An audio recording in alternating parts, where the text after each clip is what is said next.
Bueno,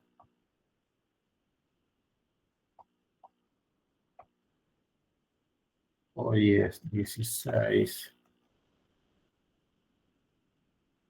Bueno, como ven allí, nuestro tema de hoy es digestión y absorción. Son dos, si bien los estudiamos en el mismo capítulo del blanco, son dos historias diferentes, por decirlo de algún modo. Son dos temas diferentes. Que, bueno, va a llegar un momento en que ya no voy a poder permitir ingresar. En un rato más me dedicaré a la clase solamente. Por un lado vamos a tener la digestión. La digestión es el proceso por el cual las moléculas más complejas y de mayor tamaño se rompen a sus unidades fundamentales para poder ser luego absorbidas. La digestión básicamente es una ruptura, una degradación sería. Un sinónimo de digestión es degradar o romper. Y una vez que esas moléculas se degradaron y se rompieron, el cuerpo ya las puede absorber y utilizar para sus propios fines.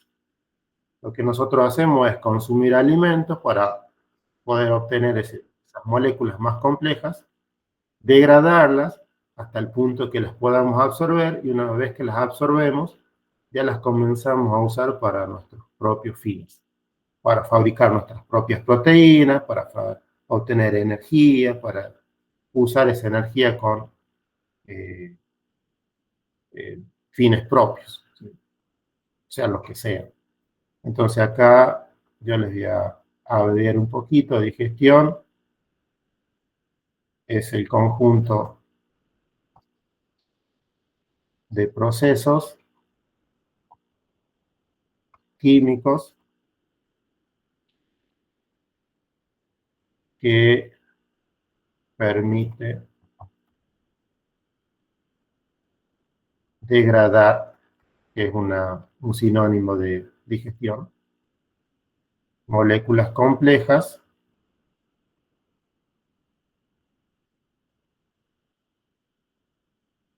a sus unidades más simples o fundamentales.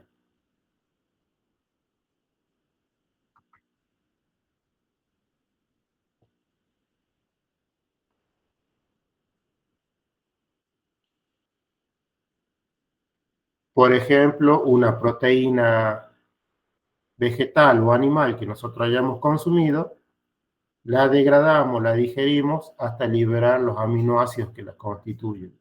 Y son esos aminoácidos los que nosotros vamos a absorber y vamos a usar luego para fabricar nuestras propias proteínas. La absorción representa los procesos o sistemas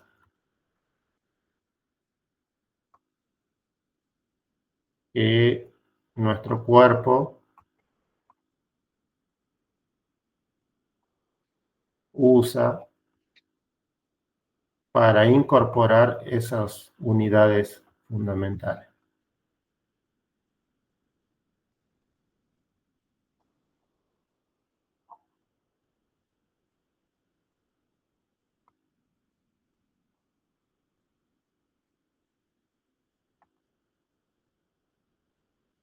Bueno, si voy medio rápido me avisan porque vamos a ver varias cositas acá y si es posible vamos a tratar de terminar temprano. Bueno, entonces, básicamente al tema de hoy lo vamos a dividir en dos partes. Primero vamos a hablar sobre la digestión y luego vamos a hablar sobre la absorción. Cada uno tiene sus procesos y vamos a tener que ver cosas diferentes. Cuando nosotros hablamos de digestión, que vamos a empezar por acá, la digestión, la podemos estudiar según tres puntos de vista distintos. Una es a partir del lugar donde ocurre la digestión. Bueno, básicamente tenemos tres sitios donde vamos verificar digestión. Una es la boca, otro es el estómago y el tercero es el intestino. En esos tres lugares van a coincidir ciertos factores que van a provocar la digestión de los alimentos, de una forma u otra. Otra forma de estudiar la digestión es analizar cómo suceden los procesos de digestión de acuerdo a los distintos jugos digestivos que nuestro cuerpo genera. Uno es el jugo salival, obviamente esto ocurre en la boca. Otro es el jugo gástrico, que se produce en el estómago. Y luego tenemos el jugo intestinal, que es una mezcla o conjunción de diferentes jugos o productos de distintos órganos. Por ejemplo, la bilis, que es producida en el hígado y luego es secretada al intestino. El propio jugo intestinal, que es producida por los enterocitos, son las células que cubren el epitelio intestinal. O también el jugo pancreático, que a través de un conducto cae en el intestino. Esa mezcla de jugos representa el jugo intestinal y también allí ocurren procesos de digestión. Y si no, un tercer modo de estudiar la digestión es analizar por sustrato, es decir, cómo se digieren las proteínas a lo largo de todo el tracto digestivo, cómo se digieren los hidratos de carbono, cómo se digieren los lípidos y los ácidos nucleicos. El blanco hace una mezcla de estos tres puntos de vista, pero para que a nosotros nos resulte más fácil en la clase, vamos a ir hablando de la digestión por lugar. De esa forma vamos a ir analizando. Cuando necesitemos hablar de algún jugo en particular, lo hablaremos, pero siempre ubicándonos geográficamente en ese sitio, en un sitio particular. Miren que hay alguien tratando de entrar. Bueno, entonces, solo para ir aclarando las cosas. Si bien acá en esta imagen que ustedes, imagino, están viendo, le habla de la digestión por lugar, por jugo o por sustrato, nosotros básicamente nos vamos a concentrar en lo que pasa en la boca, en el estómago y en el intestino por separado, pero sí vamos a hablar de jugo intestinal, jugo salival, de cómo se digieren las proteínas, etcétera, en cada sitio. Es simplemente para ubicarlos.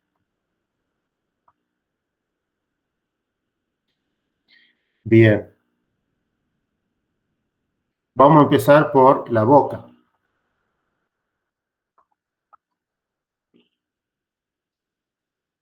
Acá en la boca, lo que nosotros tenemos, a ver si tengo una imagen, así no escribo.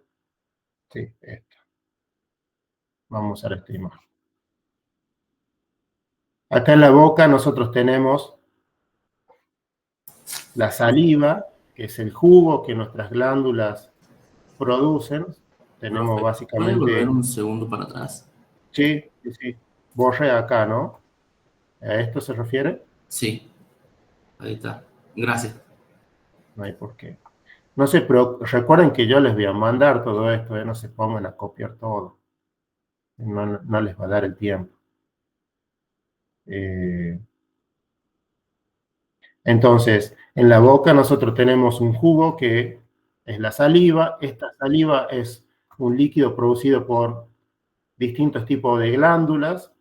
Esas glándulas son acinos celulares que van secretando un jugo que salen por un ducto que desemboca en la cavidad bucal.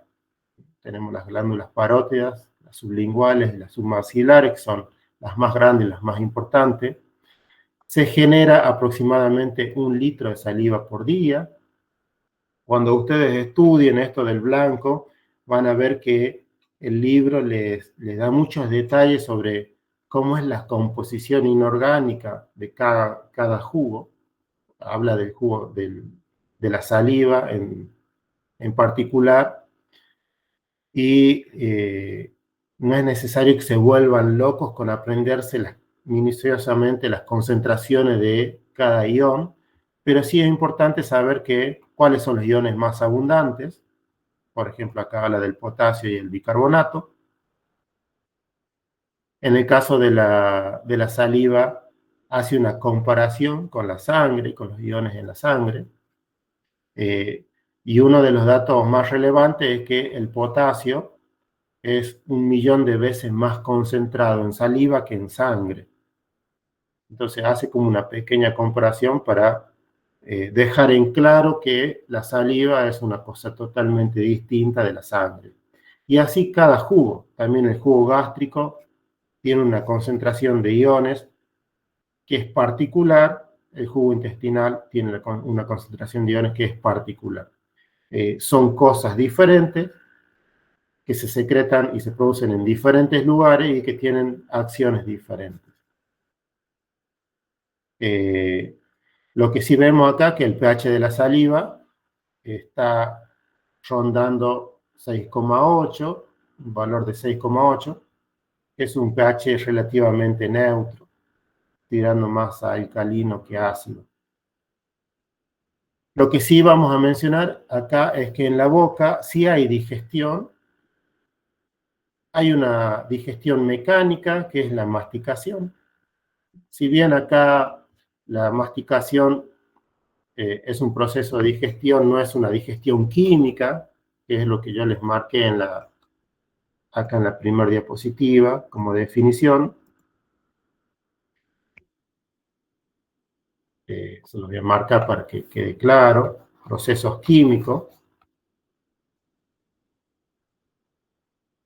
En la boca hay una masticación, que es un proceso de digestión mecánico, que es muy importante. No quiere decir que porque no sea químico no es importante. La masticación es el primer paso para lograr una buena digestión química más tarde.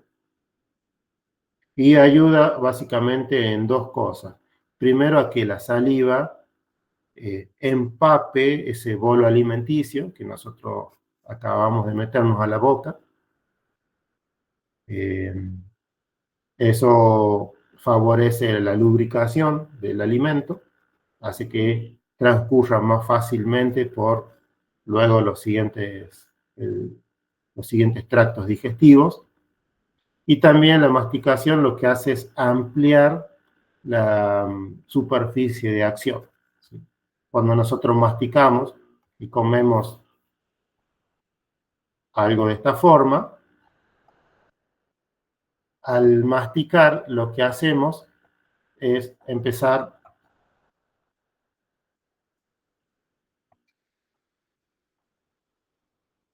a generar mayor superficie de acción. Todo lo que sea químico va a tener mayor superficie de acción. La saliva se va metiendo por esos huequitos que va generando, que se van generando en el bolo alimenticio a medida que lo vamos masticando, y eso obviamente favorece la acción de las enzimas.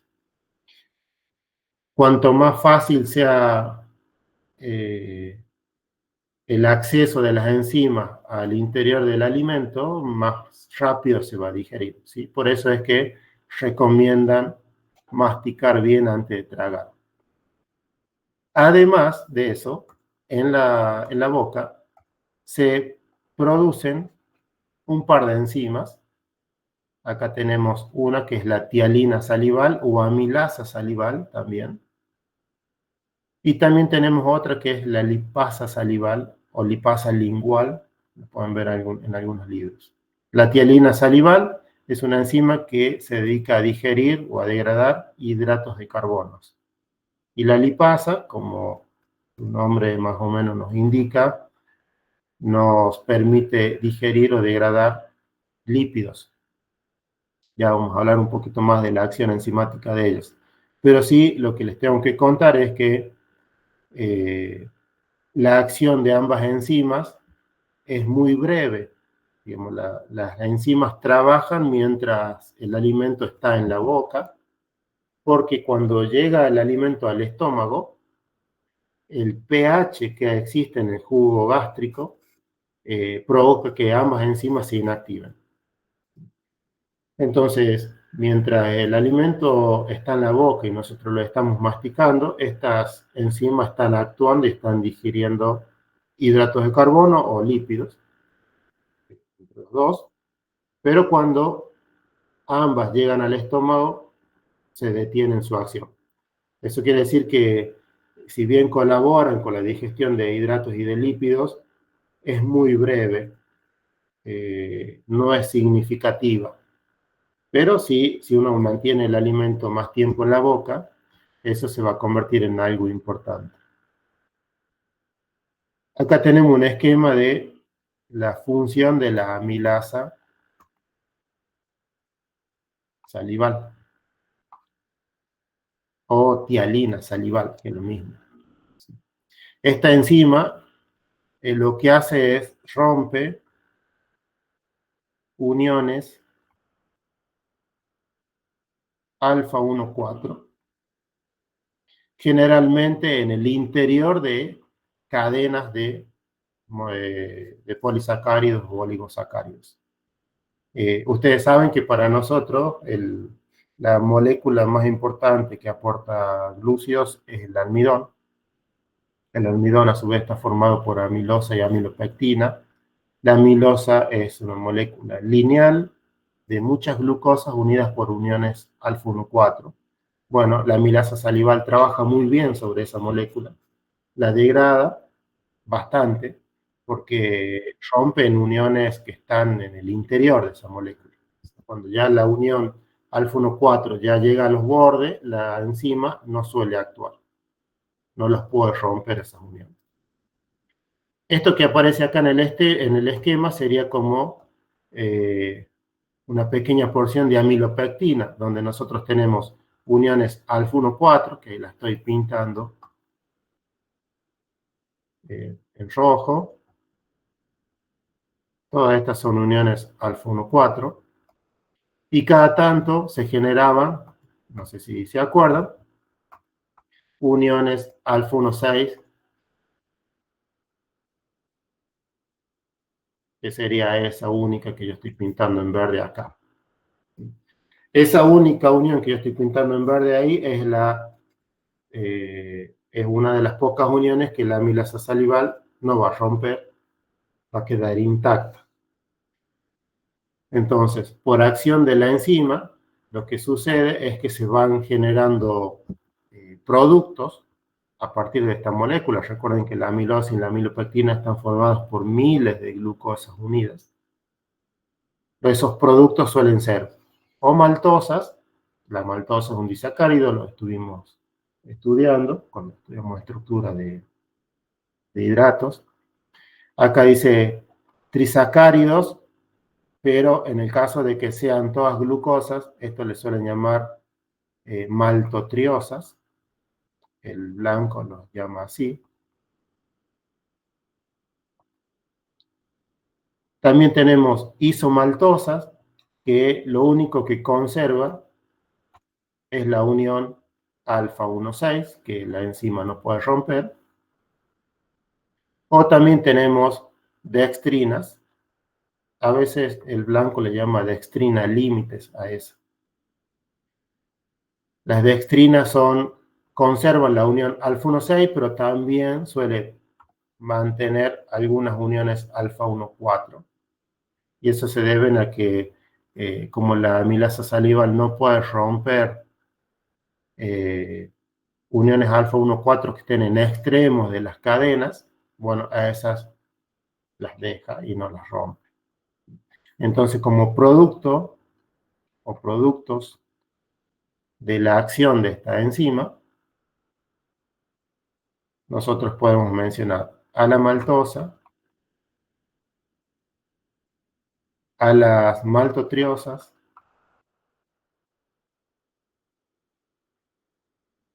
a las dextrinas, a la isomaltosa o dextrina límite.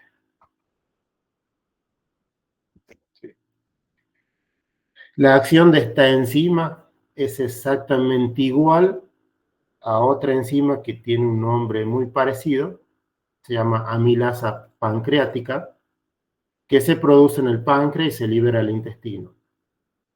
Y esa amilasa pancreática, que más tarde se las voy a mencionar, tiene la misma acción digestiva que esta que estamos describiendo ahora.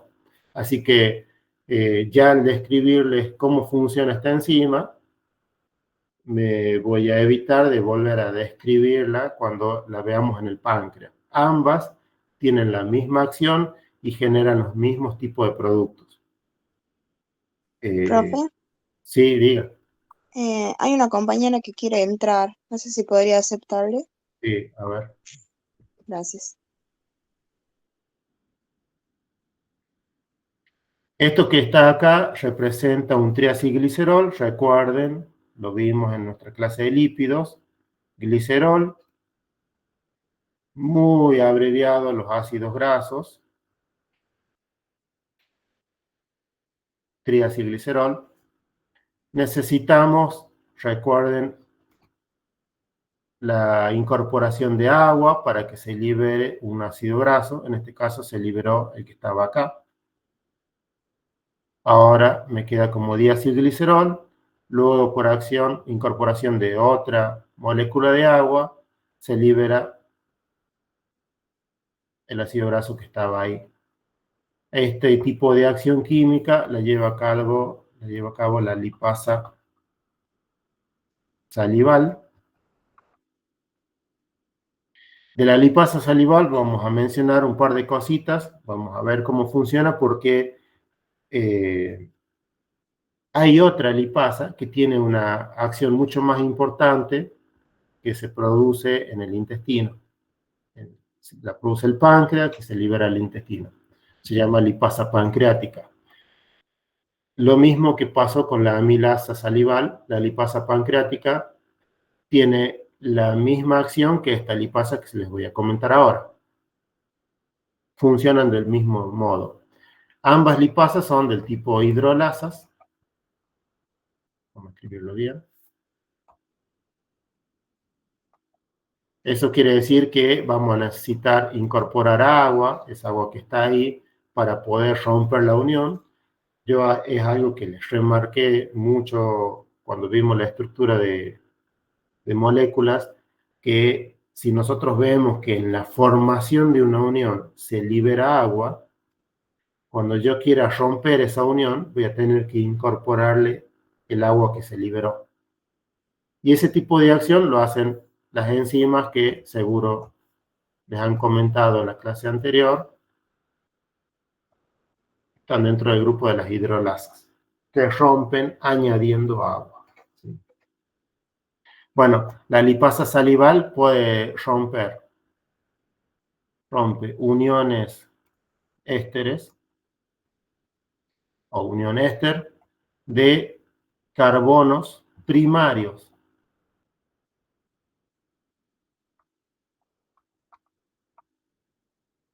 De un triacilglicerol. Carbonos primarios, por las dudas, si no se acuerdan, son los que están en los extremos del glicerol.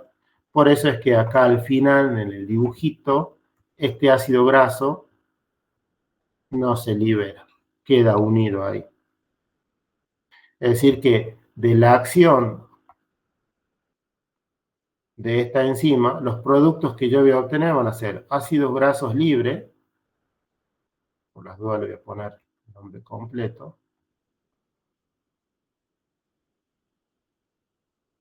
que acá en el esquema aparece así, en inglés, las siglas, ácido graso,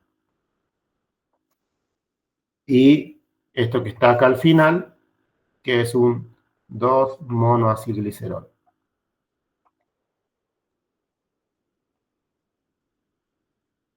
Esa es la acción, son los productos que va a liberar la lipasa salival, pero como les mencioné antes, esta enzima tiene muy poca actividad catalítica en la boca, porque el tiempo que permanece el alimento en la boca no le da mucho margen de acción, ¿sí? Como rápidamente masticamos un ratito y ahí nomás tragamos, cuando llega al intestino, esta enzima se termina inactivando y deja de actuar.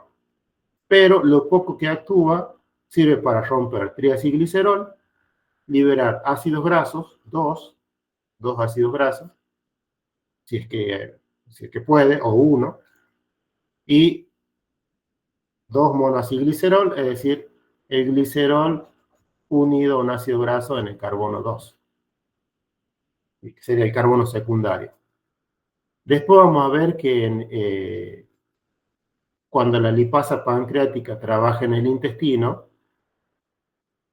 hay una enzima que cambia de posición el, el ácido graso, lo pasa a uno de los carbonos primarios del glicerol para que lo podamos terminar de quitar. Ya se los voy a comentar más adelante. Pero de esa forma yo podría liberar los tres ácidos grasos por un lado y el glicerol por otro. Por ahora, la lipasa salival solamente puede hacer esto y lo hace muy poquito, porque no le da tiempo a digerir en lo que nosotros estamos. Fíjense, acá en este esquema dice lipasa pancreática, que tiene la misma acción digestiva que la que yo les acabo de mencionar. Esto sería glicerol, y por las dudas, si no se entiende, esto sería un ácido graso, esto sería otro, esto sería otro. La acción de la lipasa pancreática es exactamente igual que la lipasa salival, así que usando dos moléculas de agua logra liberar un ácido graso por un lado, otro ácido graso por otro.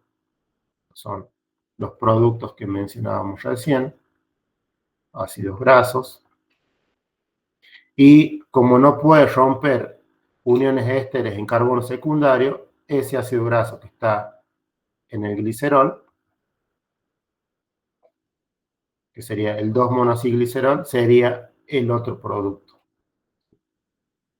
Ya vamos a ver que hay una opción para pasar ese ácido graso a un carbono primario y que se termine quitando del glicerol.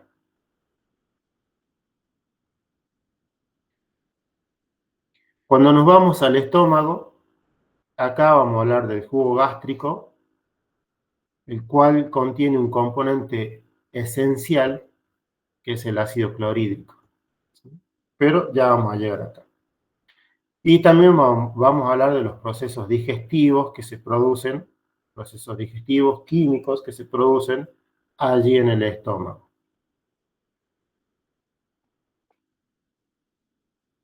En el estómago, en la pared del estómago, hay unas glándulas, se llaman glándulas principales, están formadas por distintos tipos de células, creo que yo tengo acá un dibujito, ¿sí? Ahí se los voy a mencionar después.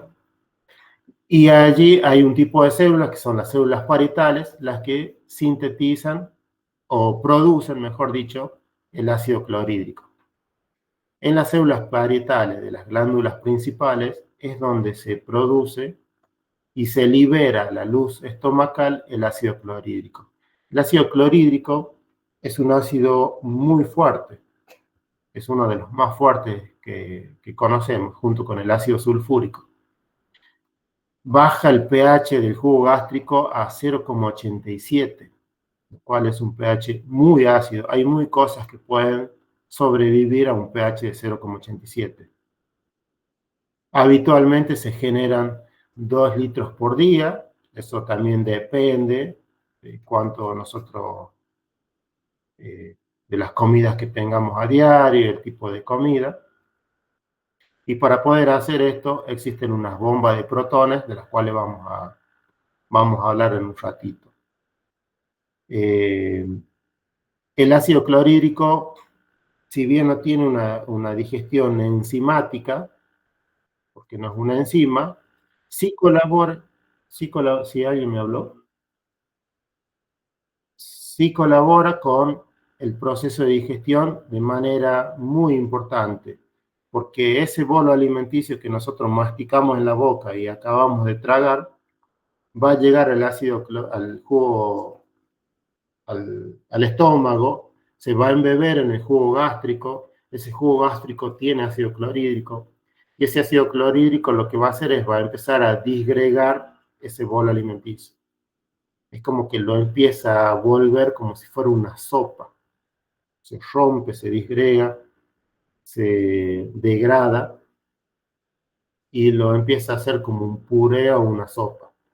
Y eso facilita muchísimo la acción de las enzimas más tarde en el intestino. Así que si bien el ácido clorhídrico por sí solo no tiene una acción enzimática clásica, sí colabora con la acción de las enzimas, disgregando ese bolo alimenticio. Es como que lo empieza a degradar y a romper, haciendo que sea mucho más fácil para el acceso de las enzimas. También ahí las células parietales de las glándulas principales producen esto que nosotros llamamos factor intrínseco, que es una glicoproteína.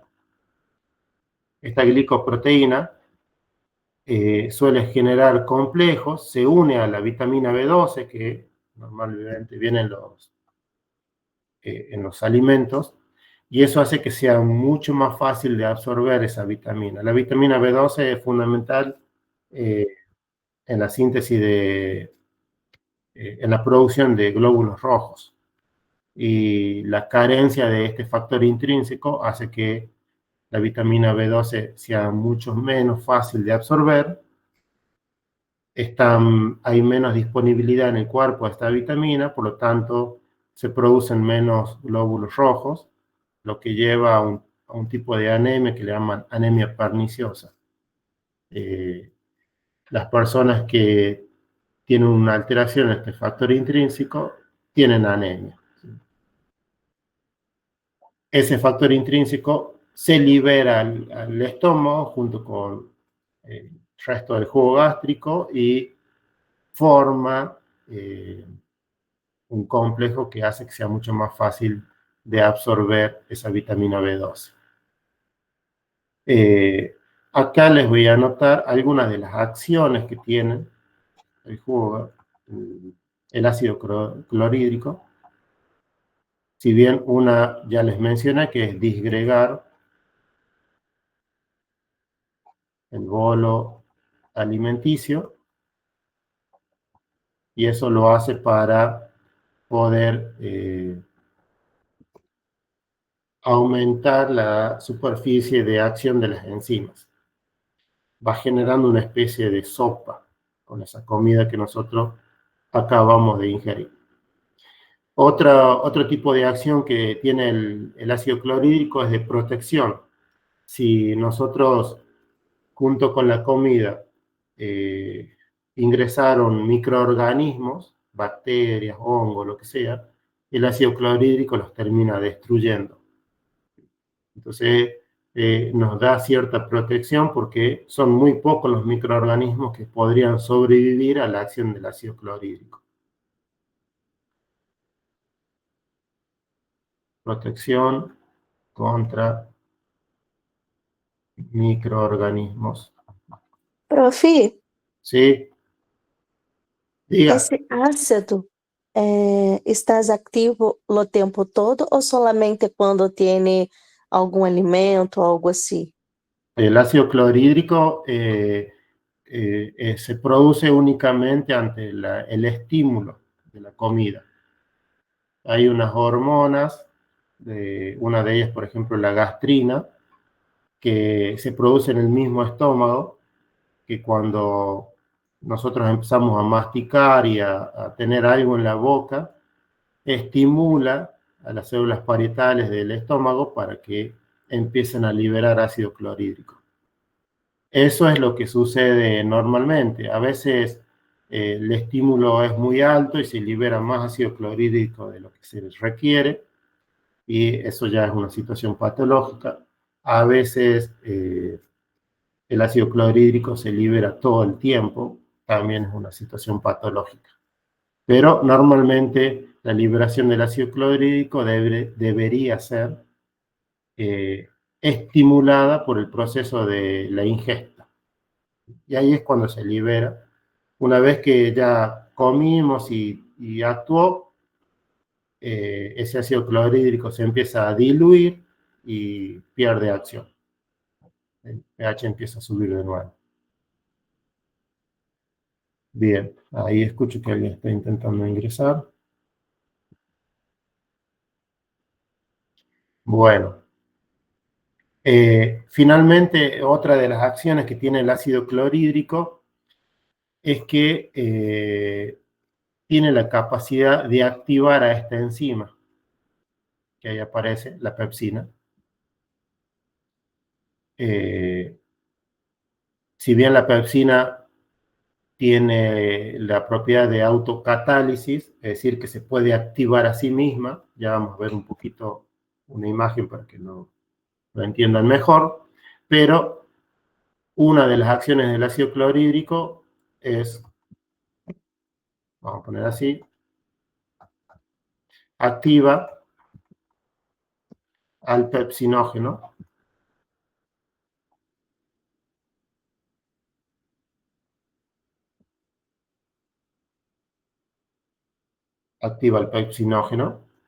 obviamente lo convierte en pepsina, que es el nombre de la enzima activa. Por las dudas, bueno, acá repaso. En enzimas estoy seguro que ustedes vieron simógenos o proenzimas le llaman en algunos casos. Muchas de las enzimas que nosotros vamos a ver ahora, a partir de ahora en adelante, especialmente las que rompen proteínas, cuando la célula las produce, las fabrica, están inactivas. ¿Sí? A ese tipo de enzimas que aún no fueron activadas, se les llama simógenos. Y se van a dar cuenta porque el nombre termina en ógeno. Muchas veces termina en ógeno. Otras veces se le agrega el prefijo pro, pero una proenzima. Esa enzima que aún no ha sido activada requiere para su acción poder activarse. Y eso tiene una lógica. Cuando veamos de cómo funciona la pepsina, se van a dar cuenta de por qué esa enzima se libera inactiva.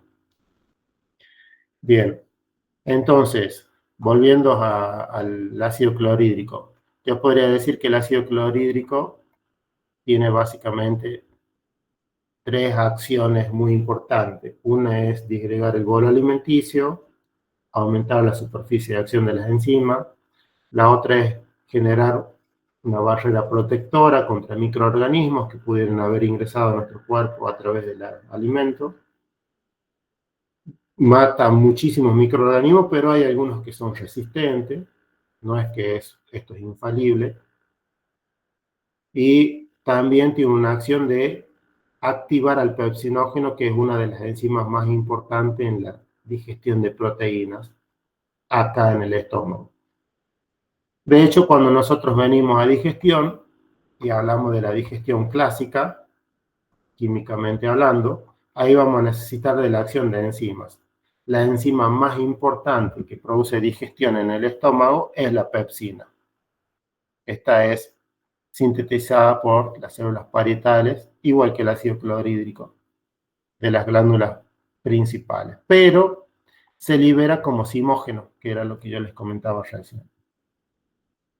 La pepsina es una endopeptidasa, ya vamos a hablar un poquito más de ella, y tiene un pH óptimo de trabajo de entre 1 y 2. Fíjense, el pH óptimo es muy ácido, trabaja en pH muy ácido.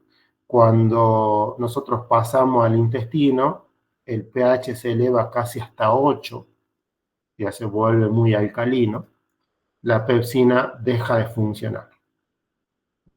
Esa es la enzima más importante que nosotros vamos a encontrar en el estómago de un adulto, junto con la lipasa gástrica. La lipasa gástrica es una enzima que también rompe lípido y tiene la misma acción enzimática que la lipasa salival, que la vimos hace un ratito, que yo les comenté, rompe uniones ésteres de carbonos primarios del glicerol, liberando 2 ácidos grasos y 2 monoacilglicerol. En los niños existe una enzima que se llama catepsina. La catepsina normalmente rompe una proteína que se llama caseína. La caseína es la proteína más abundante en la leche, lo cual es muy importante porque los niños, los bebés, generalmente durante el primer año de vida, se alimentan prácticamente de leche. Allí es donde la catepsina toma un rol fundamental de acción. Primera razón, porque se alimentan básicamente de leche y la caseína es la proteína más abundante en la leche. Y segunda fundamentación es que los niños no generan tanto ácido clorhídrico. Por lo tanto, el pH en el estómago de un niño no es tan ácido. No llega a 1 o 2, lo suficientemente ácido como para que funcione la pepsina. La catepsina tiene un pH óptimo de, lo vamos a escribir acá, aproximadamente 5. Si bien es un pH óptimo ácido, no es tan ácido como 1 y 2. Y eso es común en los niños durante el primer año de vida, que el estómago no alcance la suficiente acidez como para que se active la pepsina. La catepsina viene a reemplazar y a ayudarnos. Habitualmente ya en el adulto la catepsina se deja de producir. Y finalmente les voy a hablar de la acción del mucus. El mucus es una sustancia que se produce en el epitelio estomacal. Está constituido por una mezcla de glicoproteínas. Estas son glicoproteínas que generan una acción protectora contra el propio ácido clorhídrico que el estómago produce en la luz del estómago. Si nosotros no pudiéramos proteger las células del epitelio estomacal, el ácido clorhídrico las terminaría rompiendo y lastimando, y eso haría que se generen heridas en la pared del estómago. Y a veces sucede eso, sucede que excesiva acidez termine lastimando la pared del estómago y a veces puede llegar a producir heridas muy graves. Ahí tenemos un pantallazo de todo lo que podríamos encontrar en el estómago, pasando por el jugo gástrico y la acción del ácido clorhídrico y los procesos digestivos comandados principalmente por la pepsina. Es la enzima que más trabaja acá. Les voy a anotar un dato sobre la lipasa gástrica. Esta lipasa gástrica prácticamente casi no tiene acción en el estómago.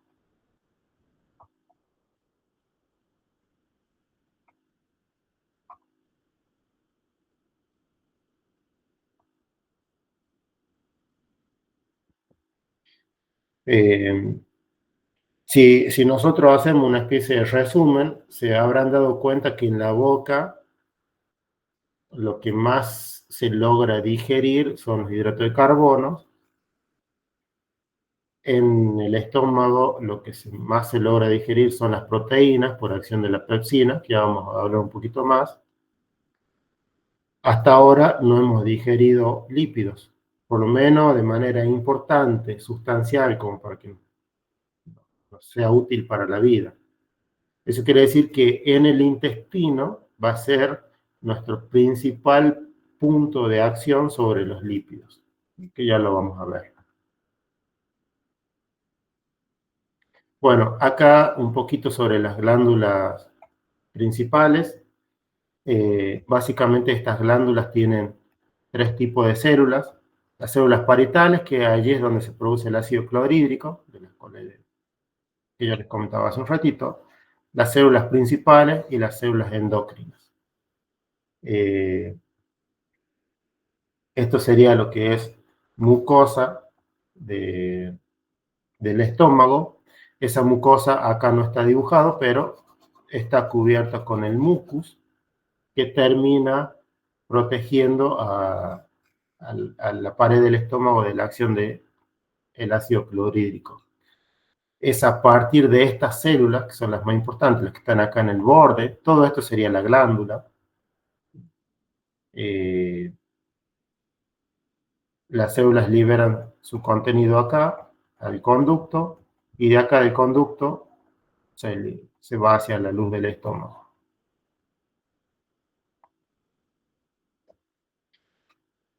Las células parietales son las que producen el ácido clorhídrico. Esto representaría una célula parietal.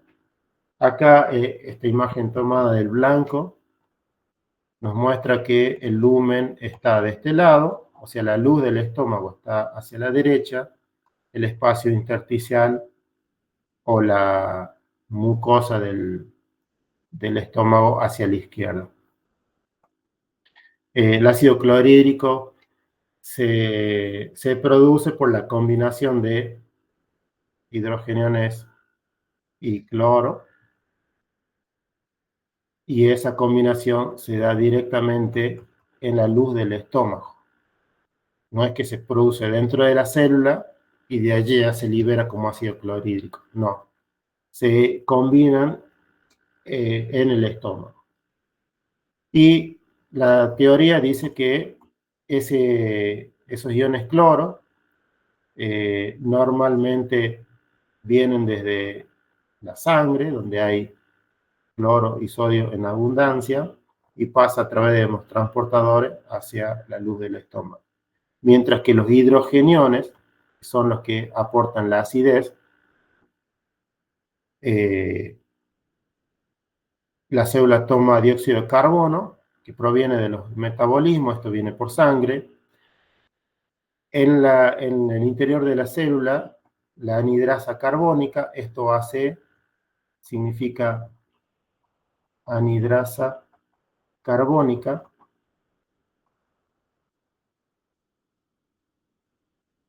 que es la enzima, es una enzima, se los voy a anotar, es la enzima que combina el dióxido de carbono más agua, produce, acá falta un pasito que creo que en otra imagen lo tengo, produce ácido carbónico y luego el ácido carbónico de manera espontánea se rompe liberando bicarbonato, el cual se utiliza para contratransportar cloro, e hidrogeniones, el cual se libera hacia la luz del estómago. Acá hay una mezcla de sistemas que están trabajando de manera coordinada para que todo esto funcione, ¿no? Por las dudas, en el libro aparecen estos circulitos que representan unos transportadores, y este símbolo que aparece ahí en el centro del circulito representa que ahí hay gasto de energía. Eso es con gasto de energía. Ya vamos a hablar un poquito de eso más adelante. Pero es simplemente un repaso porque supongo que eso ya lo han visto en biología. Entonces, solo como a modo de resumen, estos hidrogeniones que están saliendo allí por contratransporte con potasio fueron obtenidos a partir del ácido carbónico que se genera cuando el dióxido de carbono ingresa a la célula y la anhidrasa carbónica sintetiza ácido carbónico y este luego se degrada de manera espontánea liberando bicarbonato y los hidrogeniones. Solo como dato anecdótico, acá ese bicarbonato que está saliendo allí a la izquierda, lo que hace ese bicarbonato es aumentar el pH de la sangre, y produce un efecto que en el libro lo menciona como marea alcalina.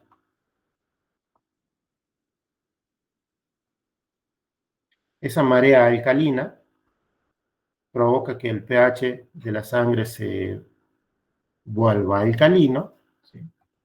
Y cuando el pH de la sangre se vuelve alcalino, nuestro cuerpo activa ciertos mecanismos para regresar el pH alcalino ese que se está produciendo a un pH normal. Uno de esos sistemas es disminuir la frecuencia respiratoria. Al disminuir la frecuencia respiratoria, nuestro cuerpo toma menos oxígeno, libera menos dióxido de carbono, eso hace que se compense el aumento de bicarbonato y el pH vuelva al rango normal, pero al tener menos oxígeno empezamos a bostezar y a tener sueño. Y eso es lo que habitualmente provoca que cuando nosotros comamos, posterior a la ingesta, nos dé sueño. Empezamos con los bostezos y a tener sueño. Cuanto más potente sea esta marea alcalina, más sueño nos va a dar. Bien.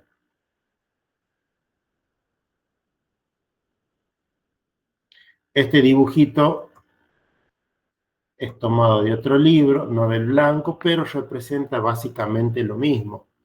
Esto sería una célula parietal. Acá tenemos todo esto que es el lumen del estómago y acá tenemos el epitelio o la mucosa del estómago.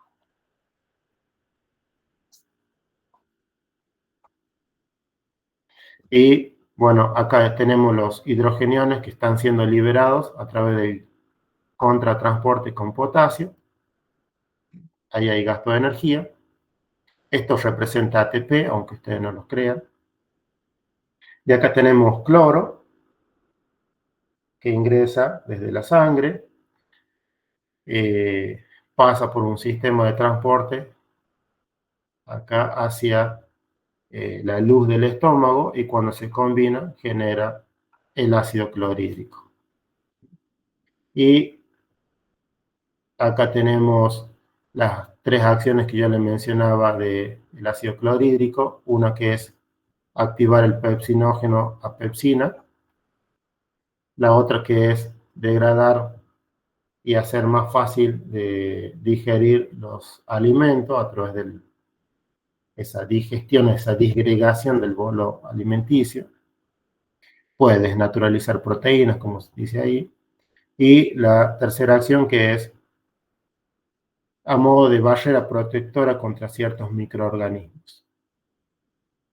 Allá arriba a la izquierda aparece cómo ingresa el dióxido de carbono desde la sangre.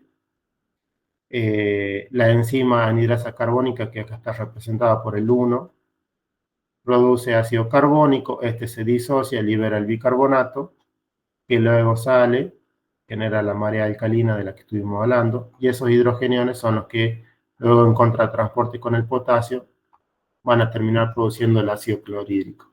Esos movimientos de iones, esos transportadores que están funcionando, esos contratransportes, los tienen que conocer, porque así es como se genera el ácido clorhídrico, así es como trabaja el estómago generando el ácido clorhídrico, que es el principal elemento del jugo gástrico.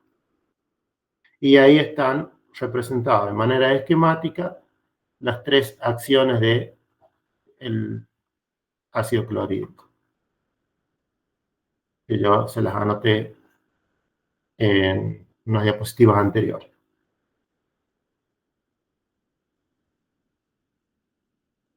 Bueno, acá tenemos un esquemita del blanco en donde arrancamos con pepsinógeno, que sería el simógeno de la pepsina, y vemos cómo por acción del ácido clorhídrico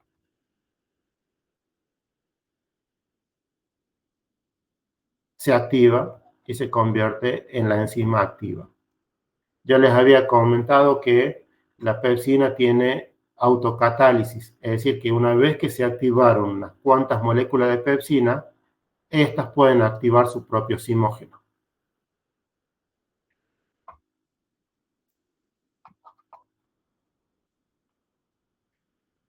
Una vez que la pepsina se activa, ya sea por acción del ácido clorhídrico o por autocatálisis, eso se lo voy a anotar por las dudas.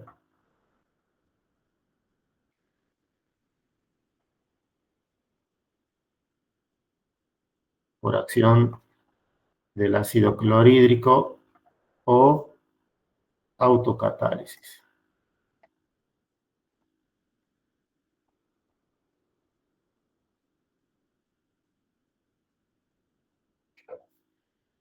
Una vez que la pepsina se activa, esta enzima comienza a romper proteínas. Rompe o digiere, como ustedes quieran, uniones peptídicas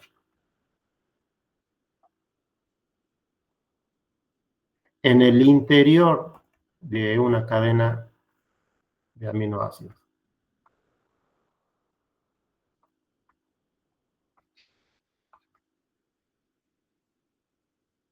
Normalmente, si la unión peptídica está muy cerca del extremo de la cadena peptídica, la pepsina no trabaja. Así que, como producto de la acción de esta enzima, normalmente resultan oligopéptidos de gran tamaño, de 5, 10 o más aminoácidos.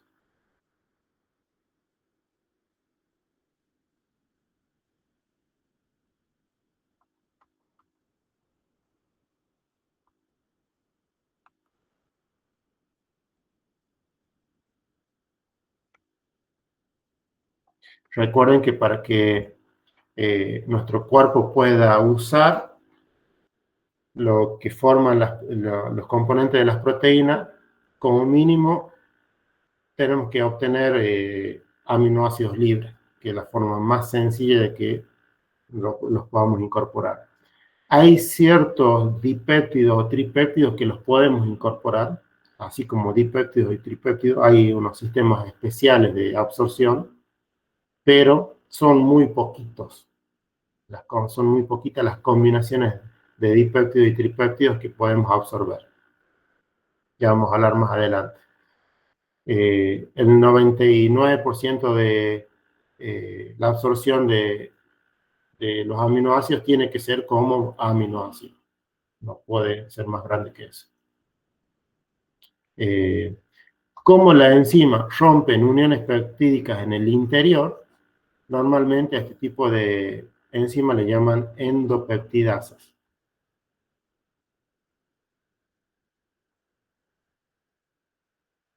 Y por las dudas, si les preguntan, como la unión peptídica, si hacen memoria, seguro que se acuerdan, se genera con la unión entre un carboxilo y un grupo amino del siguiente aminoácido, y en esa unión se pierde agua. Cada vez que yo la quiera romper, le voy a tener que agregar esa agua.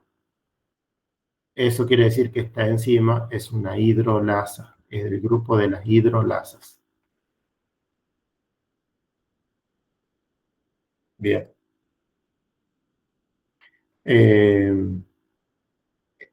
Allí nosotros en el estómago vamos a tener la acción de la pepsina como principal fuente productora de digestión proteica. Es la más importante. Si bien durante los primeros meses hasta el año de vida existe la catepsina que digiere la caseína que ya les comenté, a partir del segundo año de vida y en futuro trabaja esencialmente la pepsina. Es la más importante de todas. Y en el estómago, básicamente, vamos a tener digestión de proteínas. Porque, como les dije recién, existe una lipasa gástrica, pero no tiene una acción significativa. Y pasa lo mismo con la lipasa salival. Bien, vamos al intestino. Sería nuestro tercer punto de digestión. Allí en el intestino nosotros vamos a tener una acción digestiva combinada por la conjunción de 3 tipos de jugos, producidos y liberados por diferentes órganos. Tenemos el jugo pancreático, obviamente liberado por el páncreas, producido y liberado por el páncreas. Tenemos el jugo intestinal, que es principalmente producto de lo que secreta el epitelio intestinal, y el jugo biliar, que es producto de lo que libera el hígado hacia el intestino. Generalmente ese jugo se produce en el hígado, se almacena en la vesícula biliar y luego a través de unos conductos cae en el intestino. La acción combinada de estos 3 elementos es lo que produce la mayor parte de la digestión de los alimentos. Tenemos que combinar todos para que esto funcione correctamente. La combinación digestiva de los 3 elementos es fundamental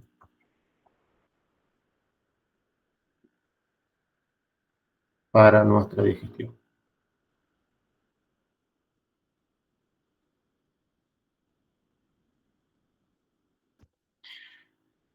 Bien, así que vamos a ver un poquito de cada uno, en qué colabora cada uno con los procesos digestivos. Vamos a empezar por el jugo pancreático.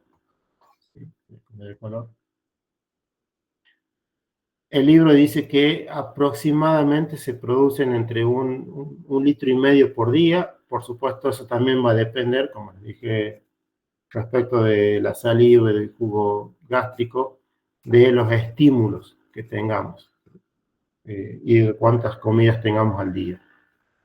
Los iones más importantes en el jugo pancreático son el sodio, el potasio, el bicarbonato y algunos fosfatos.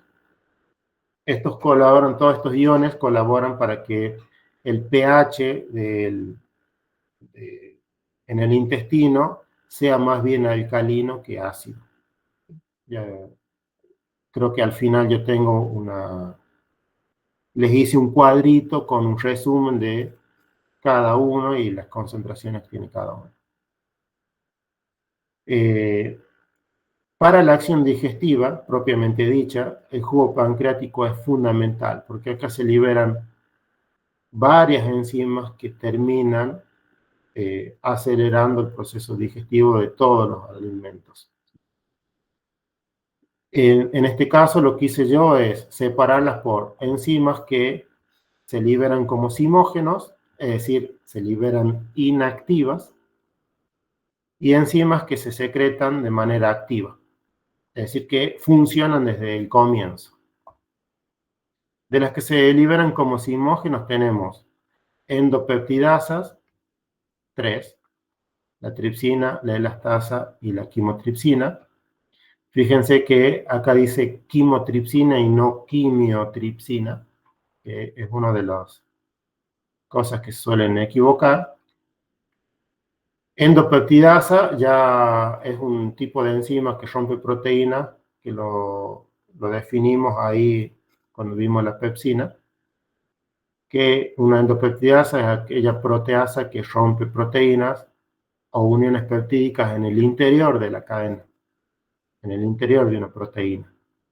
Mientras que las exopeptidasas son esas proteasas que rompen proteínas, empezando por los extremos de la cadena peptídica.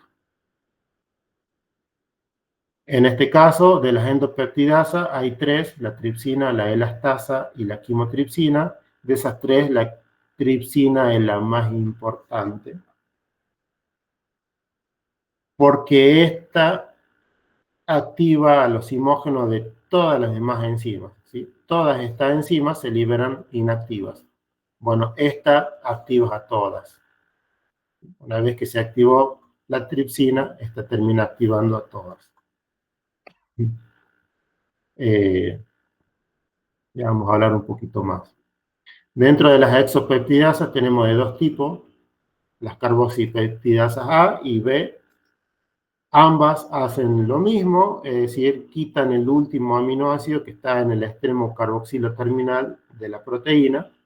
La única diferencia es que unos prefieren aminoácidos básicos y la otra aminoácidos neutros. ¿Sí? Es la preferencia de aminoácidos lo que las distingue, pero la acción combinada de las dos va liberando el último aminoácido de la cadena peptídica. Eso quiere decir que todas estas proteínas todas estas enzimas trabajan sobre la digestión de proteínas. Bien, después tenemos la colesterol esterasa, que rompe colesterol esterificado. Por las dudas, o mejor dicho, trabaja sobre el colesterol esterificado. Si hacen memoria, cuando vimos el teórico de lípidos, yo les comenté que la molécula de colesterol tiene un grupo oxidrilo en el carbono 3, y allí en ese oxidrilo se suelen pegar ácidos grasos. Y eso era colesterol esterificado. Bueno, la ruptura de esa unión la lleva a cabo la colesterol esterasa. Después tenemos la fosfolipasa 2, que trabaja sobre glicerofosfolípidos.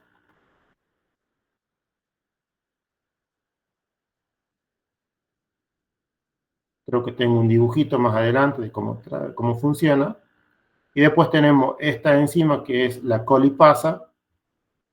La colipasa es una enzima que básicamente lo que hace es ayudar a la acción digestiva de la lipasa pancreática. Esta colabora con la acción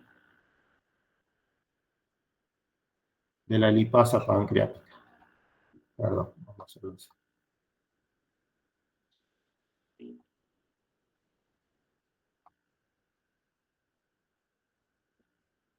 Después tenemos, obviamente todas estas enzimas están actuando sobre lípidos.